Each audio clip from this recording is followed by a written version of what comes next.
So you clicked on neurodivergents.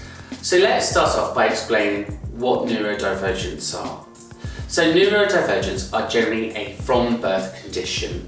This could be seen as maybe dyslexia, dyspraxia, dyscalculia, ADHD or ASD. Now we know neurodivergents are on the rise, not because it's the new fad, but because we're understanding more about it. And if you have a neurodivergent, it can cause absolute chaos to you. So it's important that we understand and that you understand if you have one. The reason for this is because some medications and some treatments aren't effective for people with a neurodivergent. We're going to talk about ADHD in this session. So this is characterised by three main points. During the assessment, this will be discussed with you. There's normally a screening tool used. The screening tool is available on the links down below. During this assessment, we'll look at whether or not there's hyperactivity there, inattentiveness or impulsiveness. It's important to have this assessment because from this we'll gather a score, and from the score it will give the clinician an idea of whether or not you are likely to have ADHD. If you do have ADHD, it might affect you in the following way. You might have overthinking.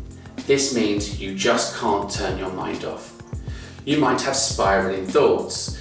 In other words, you start small but end big. Or alternatively, you can do a process called catastrophization, starting off small but ending up in a major drama. Either way, these are quite difficult to manage and can be quite debilitating towards you. People with ADHD can also have addiction problems due to the high dopamine levels. So therefore, it's worthwhile getting an assessment. There are 7 types of ADHD, and it's not just this hyperactivity part that's the problem. There's an anxiety version, an overthinker version, or one called the ring of fire. We have a lot of people come to us on a daily basis regarding anger. People with ADHD generally suffer with anger, and that's because at the front part of the brain, where the executive functioning is, there's a chemical called the ACC. This chemical is released and it's part of a cooling agent to the brain. People with ADHD don't secrete this. What it means is they've got no cooling engine to the brain, and therefore they're quick to anger. So if you've been quick to anger in your past, you have poor attention, maybe you're an overthinker with spiraling thoughts, it's definitely worthwhile to get an assessment.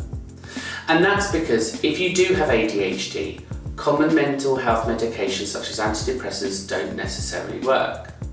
And nor does some therapy. It has to be tailored to meet the ADHD requirements. So, if you believe that you've got ADHD, book an appointment, have a screening, and we'll look forward to seeing you. I was wondering if there was anything else I could help you with today.